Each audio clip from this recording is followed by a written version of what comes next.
I'm glad to be here today with the President and CEO of the American Cornhole Organization, Frank Geers. Thank you so much for being here today. Mark, thank you.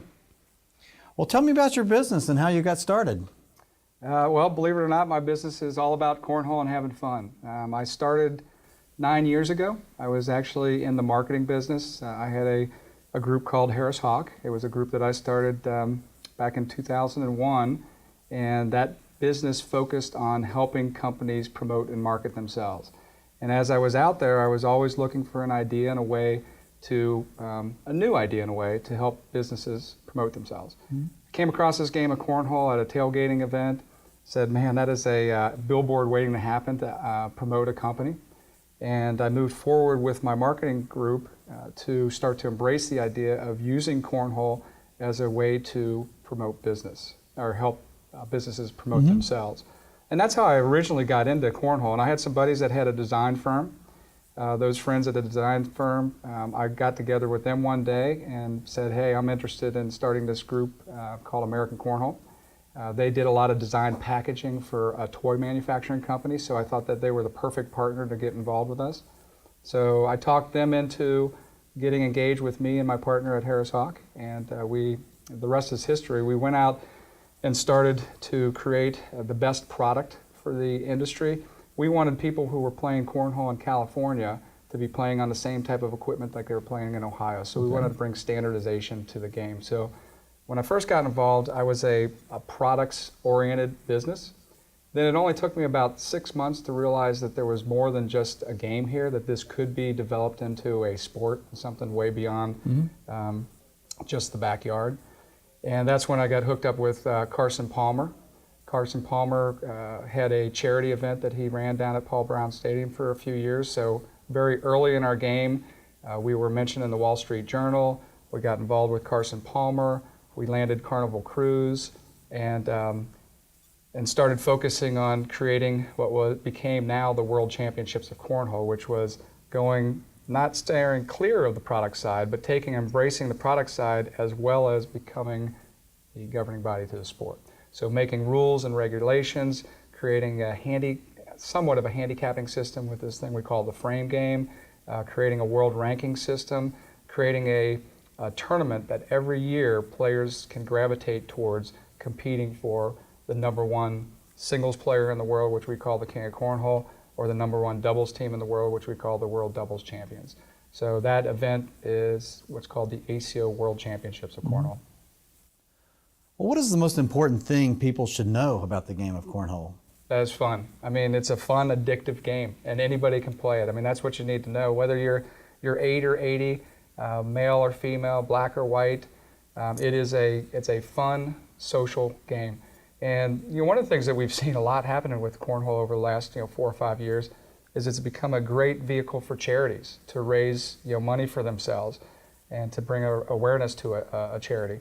The reason we like it and push it over, like for instance, a golf outing, is if you put the two on the table, a golf course is expensive. Golf is limited to certain people that have a skill set to golf. It doesn't take a lot of skill to be able to throw a 1-pound bag 27 feet. Now, it does take a lot of skill to be able to throw it well, but anybody feels engaged when they can throw a bag and it hits the board and lands on it. You're excited. Sure. And it's more socially engaging. When you're in a golf tournament, you're off with your foursome doing your own thing. When you're in a cornhole tournament, you're mixing and mingling and socializing with a lot of different people. So we love it from that standpoint. It's a fun, social game. Most people probably don't know that your business is located here in Clermont County. Can you tell me what makes this region so special for you and the business? Well, first of all, there's a lot of talk about where cornhole was originated, the sport. And some people claim that it was originated in Chicago, but we from Cincinnati love to lay claim to it, particularly the west side of Cincinnati loves to lay claim that they invented and created the game. So we embrace that as Cincinnatians. And I've grown up in Cincinnati my whole life. I've lived over on that side of town for quite a bit of time. Mm-hmm. And we embrace it from the standpoint of the history of the game is here. We believe the history of the game is here. We also embrace it because Ohio and Cincinnati, we're the heart of it all. We're the heart of the United States. And this is a U.S. born and bred game that's been created. And what better state to be a part of than Ohio to champion the cause of making this an international sport. Great. So Frank, how would you like the people of this region to view American Cornhole Organization's accomplishments? I want them to be proud and embrace the fact that we are part of their community. I want Clermont to be proud that they've got something in their backyard that is not only a special company today, but can be a million times more special in the future, because cornhole itself is going to be an international game. It already is becoming an international game with people playing in Australia and the Netherlands. And I'm proud of the fact that we are a company that was there before anybody else was there, embraced the idea of making this a sport. Companies are following our lead. They copycat us all the time. But what we are doing is, we've set ourselves apart from the pack, because little does everybody know that these are some of the accomplishments we've had. We've been in the Wall Street Journal. We were on the front page. Believe it or not, they did one of those little etchings of my face, which was kind of funny.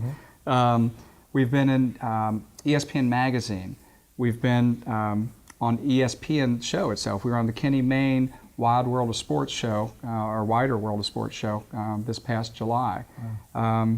So I'm proud of all these accomplishments that we had, and I feel like the city of Cincinnati doesn't really know that we're in their backyard. And I would love to see the city of Cincinnati, and Clermont particularly, embrace the fact that we're here. Well, now you brought up a couple of other professional sports, professional baseball, professional football. They seem to have Hall of Fame organizations. Can you tell us more about that? Yeah, absolutely. We've looked forward to putting together one of these days a thing that we call the Hall of Fame. Hall of Fame. Hall of Fame, and that's one of the neat things about our game too, is we have fun with it. We like to have fun with it, and so the Hall of Fame, though, the whole concept is that we want a destination point for our players, like any Hall of Fame, but we want it to be in Clermont. So we're trying to find that perfect partner or that perfect location that might be willing and wanting to embrace our story, embrace our passion, become a part of history, and feature the Hall of Fame. Perfect. Ohio's had some success with the casino and gaming industry. Tell me, are you working with any local casinos or? Well, we are. The Miami Valley Gaming it's neat. It's a casino that has a racetrack tied to it. They put a lot of money into remodeling this facility, and it's a beautiful complex. We're going to be in a part of the building running the state championships June 27th and 28th of 2014 this year. As well as we've created what's called the ACO Players Championships of Cornhole. And that is an invitational tournament only for our professional cornhole players. I've heard recently that you've been working with the Horseshoe Casino and Margaritaville downtown Cincinnati. Can you comment on that? Yeah, it's actually fun. We're doing a couple different programs with them, and I'm excited about it because Jimmy Buffett's Margaritaville Cincinnati is one of, I think 13 locations that they have. And Cincinnati should feel kind of special to have one of these restaurants in town, because they're only in big cities. They're in, I think, Orlando and Chicago and down in Nashville, I believe. I think San Francisco. So some great cities, and Cincinnati is part of that. But what we've got is a two-part thing going on with them. We're doing a qualifier series where players can come down, actually May 4th of this year, and try to compete for qualification for the ACO World Championships. But what we're also doing is we've developed a weekly activation on Thursday nights that anybody can come down. It's free to play. You don't need to bring a partner even. You can come down by yourself. It's what we call luck of the draw, where we put a bunch of chips in a hat and you draw your partner and you win door prizes like hats and T-shirts. You win a chance to possibly get a free night stay at the World Championships at the Embassy Suite this year, which is in Charleston, West Virginia in July. So lots of fun activity going on, and we're hoping that if it goes well with the Cincinnati market, we're going to parlay that and be doing this all across the country, these qualifiers and these weekly night activities. Okay, perfect.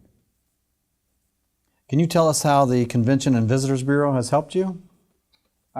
They've helped us a lot. They've put us in touch with some key people locally here. We're hoping that they can continue to help bring awareness to us. They've connected us with some potential venues that we can use as resources to bring our activities to town. So we're very happy with working with the CVB. I'm excited to be back with Eric Heinerman with the American Cornhole Organization. Eric, thank you, and tell us all about what you're doing there with ACO. Well, I'm actually an employee for the ACO. My correct title is I'm the ACO Certified Official Director. So what we have ladies and gentlemen around the country who act as our advocates on our behalf out in their regions of the country. So we have several different cities where certified officials run organized events in those areas and also distribute equipment and sign up new ACO members. So Okay. I kind of work with those people. I actually started off as a player, as a pro player in cornhole, and developed a friendship with our president with that process, and then moved from there. Well, you mentioned you're a professional. Tell us about that. Yeah, I know it's a little strange concept to people who are familiar with the backyard game of cornhole, but certainly over our years, you see players get better, you see all the skill that's involved in the game, and players take it to another level. And we actually have tests and points that you can earn and earn pro status. Well, most people have seen cornhole in a social type setting, but is there some strategy to the game, preparation? Can you tell us about that? Oh, absolutely. There's a lot of strategy. A lot of people compare the game to horseshoes, but really there's even a lot more strategy. It's even more comparable to the game of shuffleboard, because you really have to jockey your bag for position, slide the hole in, move bags out of your way, go over top. So there's several different shots that are needed to become a really good cornhole player. I can actually show you a little bit about one of our pro bags here. This is called a player's choice bag because it actually has two different sides of the bag. This side is a brush twill side, and it's better for sliding. And this is a suede side, and it's better for sticking. So strategy may come into the game where you're trying to block another player, you're trying to slide by their bag. So there's a lot to it, really. Perfect. Perfect. Now, can you tell me about the World Championships and maybe the way the players are ranked, or some titles that they have that are out there? Sure. Well, to become a ranked player or a pro player, there's a few different processes, actually. A player earns points in their local and regional tournaments, with their certified officials, like we talked about, so they can actually earn these points by showing up at tournaments on a monthly basis, and then they can, those points feed into an overall ranking system.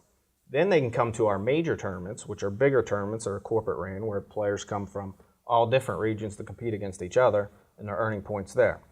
As a part of all this, we also do what's called a frame game or skills challenge rating, where players kind of take a test on their own to gauge how straight that they can throw.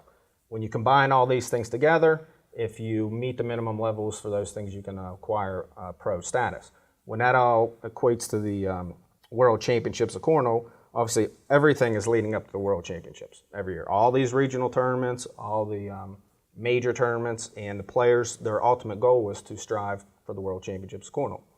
Our overall title at the Worlds is called the King of Cornhole. And that's the robe, the crown, that's the best player in the sport of cornhole, the single best player. It's open to men, it's open to women, anyone, just the single best player. We also do have the individual titles of Queen of Cornhole for females. We have doubles, so teams, world doubles titles. Then the actual process tiers off at the World Championships. So you always end up in a division that's right for you. So you may try to qualify for the King Cornhole. If that doesn't work, you go to the competitive. If that doesn't work, you go to the social. So there's an opportunity for everyone to come out. And this year, the World Championships is in Charleston, West Virginia, July 15th to the 19th. Okay, perfect. You started talking about some strategy, and like I said before, most people see cornhole in a social type setting. Can you go back and explain go back and give us some more detail about the strategy and what you're trying to do? How far should the boards be apart, for instance, and kind of walk us through the game a little bit, maybe for some people that don't know? Well, it's certainly been standardized by the American Cornhole Organization. The standard length between boards is 27 feet. 27 feet from front to front. So that makes the holes 33 feet, front to front. So that's a little bit longer than most people are used to putting in their backyard. They'll just walk out and put it in their backyard, and they'll figure out that, those are like 22 feet apart. When you start moving them back, it gets a little bit more difficult. As far as how people become competitive, there's a big transfer of this sport in other similar type sports, bowling, darts, billiards. A lot of good cornhole players were good at one of those or more than one of those things at some time in their life, and just enjoy that type of activity.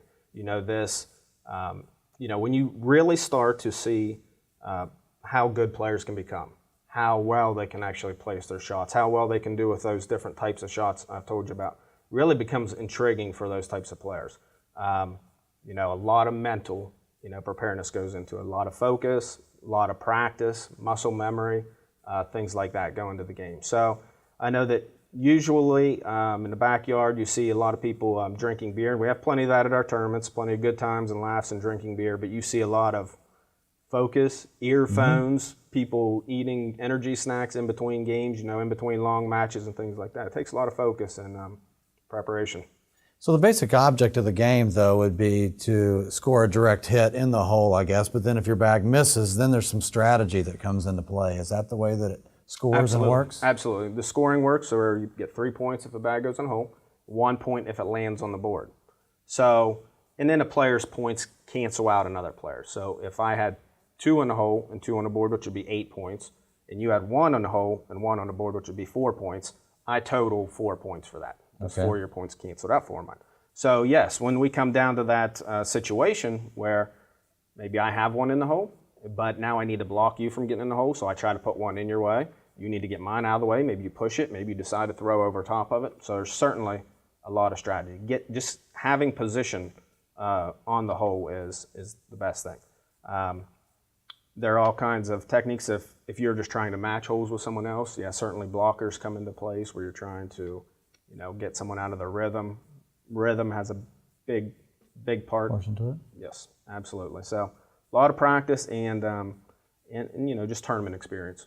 No substitute for that. Getting there, seeing what you have to do, and doing better each time. Perfect. Thank you for joining us, and call if you know someone we should have on or something you would like to see us explore. Our phone number is 513-732-3600. Tell your friends about the program and go to our website and tell us what you think we should be doing.